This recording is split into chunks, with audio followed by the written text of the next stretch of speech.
Halo semuanya, kami dari kelompok 9. Pada video ini, kami akan mempresentasikan materi kami tentang competitive market.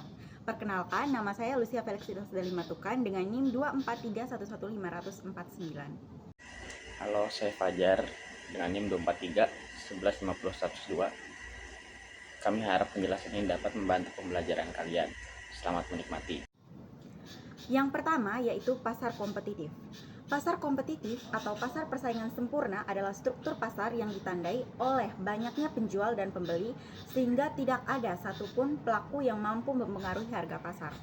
Harga pasar ditentukan sepenuhnya oleh interaksi antara permintaan dan penawaran di pasar. Produk yang dijual bersifat homogen, artinya barang dari suatu perusahaan dianggap sama oleh konsumen dengan barang dari perusahaan lain. Karena itu, perusahaan tidak bisa menaikkan harga sendiri tanpa kehilangan konsumen. Jika suatu perusahaan menaikkan harga, maka konsumen akan langsung berpindah ke perusahaan lain. Selain itu, terdapat asumsi bahwa informasi pasar tersedia secara luas dan gratis. Semua pelaku pasar mengetahui harga, teknologi produksi, dan kualitas produk. Hambatan masuk dan keluar pasar juga sangat rendah, sehingga perusahaan dapat masuk ketika ada laba dan keluar ketika mengalami kerugian. Struktur ini menciptakan tekanan persaingan yang tinggi, sehingga perusahaan dipaksa untuk beroperasi secara efisien agar dapat bertahan. Selanjutnya ada tujuan perusahaan dan peran biaya produksi. Tujuan utama perusahaan dalam pasar kompetitif adalah memaksimalkan laba ekonomi, yaitu selisih antara total penerimaan atau total revenue dan total biaya atau total cost termasuk biaya peluang. Biaya produksi dibagi menjadi dua, yaitu biaya tetap atau fixed cost, biaya yang tidak berubah meskipun output berubah seperti sewa gedung dan gaji manajemen. Selanjutnya ada biaya variabel atau variable cost, biaya yang berubah sesuai dengan jumlah produksi seperti bahan baku dan upah tenaga kerja harian. Konsep paling penting dalam pengambilan keputusan adalah biaya marginal, yaitu tambahan biaya untuk memproduksi satu unit tambahan. Biaya marginal mencerminkan seberapa mahal perusahaan untuk menambah produksi sehingga menjadi dasar dalam menentukan tingkat output optimal. Selanjutnya yaitu keputusan produksi perusahaan. Dalam pasar kompetitif, perusahaan adalah price checker, artinya menerima harga pasar sebagai sesuatu yang sudah ditentukan. Oleh karena itu, perusahaan akan memilih jumlah output di mana harga sama dengan biaya marginalnya sendiri. Jika harga lebih besar dari biaya marginal, maka setiap unit tambahan memberikan keuntungan tambahan, sehingga perusahaan terdorong menambah produksi. Jika harga lebih kecil dari biaya marginal, maka produksi tambahan justru meningkatkan kerugian sehingga perusahaan akan mengurangi output. Aturan ini memastikan bahwa produksi terjadi sampai titik di mana manfaat sosial atau yang tercermin dalam harga sama dengan biaya sosial atau yang tercermin dalam biaya marginal. Oke, selanjutnya ada keputusan jangka pendek. Produksi meski rugi. Dalam jangka pendek, perusahaan mungkin tetap berproduksi meskipun mengalami kerugian selama harga masih lebih tinggi dari biaya variabel rata-rata atau fee lebih besar dari AVC. Hal ini karena perusahaan masih bisa menutup sebagian biaya tetapnya. Jika perusahaan berhenti berproduksi, ia tetap harus membayar biaya tetap sehingga kerugian bisa lebih besar dibandingkan jika ia tetap beroperasi. Namun kondisi ini tidak bisa berlangsung selamanya. Jika perusahaan terus mengalami kerugian, maka dalam jangka panjang ia akan keluar dari pasar. Selanjutnya yaitu penyesuaian pasar terhadap perubahan permintaan. Jika permintaan meningkat, harga naik, laba meningkat, dan perusahaan baru masuk. Penawaran meningkat, harga turun kembali. Jika permintaan menurun, maka harga turun, perusahaan rugi, sebagian keluar, penawaran berkurang, dan harga naik kembali. Proses ini mencerminkan bagaimana pasar kompetitif secara otomatis menyesuaikan diri menuju keseimbangan. Selanjutnya ada efisiensi pasar kompetitif. Salah satu alasan utama mengapa pasar kompetitif dipelajari dalam ekonomi adalah karena struktur pasar ini dalam kondisi ideal mampu menghasilkan alokasi sumber daya yang efisien. Efisiensi di sini mencakup dua jenis utama, yaitu efisiensi alokatif dan efisiensi produktif. Efisiensi alokatif berarti bahwa barang dan jasa diproduksi dalam jumlah yang sesuai dengan kebutuhan dan keinginan masyarakat. Dalam pasar kompetitif, harga mencerminkan nilai yang diberikan konsumen terhadap suatu barang. sementara biaya marginal mencerminkan sosial untuk memproduksi barang tersebut. Ketika perusahaan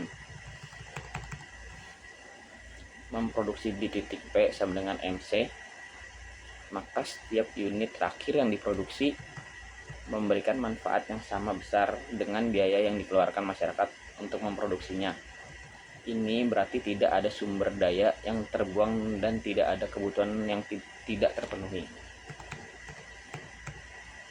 Efisiensi produktif berarti bahwa barang diproduksi dengan biaya serendah mungkin. Persaingan yang ketat memaksa perusahaan untuk menekan biaya, meningkatkan produktivitas, dan menggunakan teknologi seefisiensi mungkin. Perusahaan yang tidak efisien akan mengalami kerugian dan akhirnya akan keluar dari pasar, sehingga hanya perusahaan yang paling efisien yang bertahan. Namun dalam kenyataan, pasar kompetitif seringkali tidak sepenuhnya efisien karena adanya faktor-faktor seperti eksternalitas, misalnya polusi, barang publik, informasi yang tidak sempurna, dan kekuatan pasar yang muncul akibat merek atau teknologi. Faktor-faktor ini menyebabkan harga tidak lagi mencerminkan biaya atau manfaat sosial secara penuh, sehingga hasil pasar bisa menyimpang dari efisien. Selanjutnya yaitu peran teknologi dalam pasar kompetitif. Teknologi memainkan peran yang sangat penting dalam menentukan struktur biaya perusahaan dan daya saingnya di pasar. Penerapan teknologi baru dapat menurunkan biaya produksi, meningkatkan kualitas produk, mempercepat proses produksi, dan mengurangi ketergantungan pada tenaga kerja manual itu sendiri. Secara ekonomi, teknologi biasanya menurunkan biaya marginal dan biaya total rata-rata yang digambarkan sebagai pergeseran kurva biaya ke bawah. Ketika suatu perusahaan mengadopsi teknologi yang lebih efisien, ia bisa memproduksi dengan biaya lebih rendah dibanding pesaingnya, sehingga memperoleh keuntungan sementara. Namun, dalam pasar kompetitif itu sendiri, keuntungan ini tidak bersifat permanen. Artinya, perusahaan lain akan meniru teknologi tersebut, atau teknologi akan menjadi standar industri. Akibatnya, kurva biaya seluruh industri akan turun, harga pasar ikut turun, dan laba ekonomi kembali menuju nol. Proses ini menjelaskan bagaimana inovasi mendorong kemajuan ekonomi secara keseluruhan, meskipun keuntungan individual hanya bersifat sementara.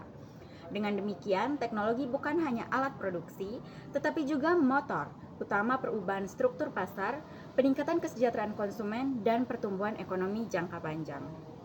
Selanjutnya ada keterbatasan dan kritik terhadap model pasar kompetitif. Walaupun pasar kompetitif merupakan model yang sangat kuat secara teoritis, dalam praktiknya hampir tidak ada pasar yang semuanya memenuhi semua asumsi persaingan sempurna. Produk seringkali terdiferensiasi, informasi tidak sempurna, dan terdapat hambatan masuk seperti regulasi, kebutuhan modal besar, atau hak paten. Selain itu, perusahaan besar sering memiliki kekuatan pasar yang memungkinkan mereka mempengaruhi harga, menciptakan merek, atau mengontrol distribusi.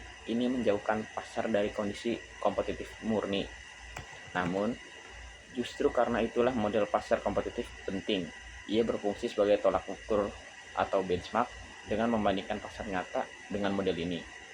Ekonom dapat mengidentifikasi sumber inefisiensi, kegagalan pasar, dan potensi perlunya intervensi kebijakan.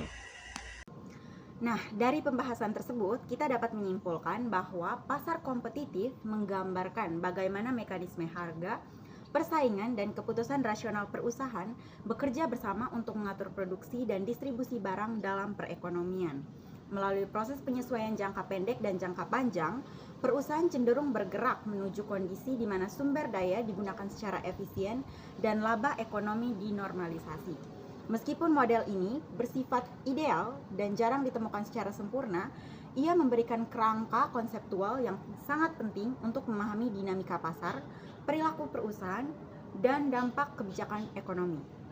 Dengan memahami pasar kompetitif, kita dapat lebih baik menilai bagaimana sistem ekonomi bekerja, di mana letak kelemahannya, dan bagaimana perbaikan dapat dirancang untuk meningkatkan kesejahteraan masyarakat.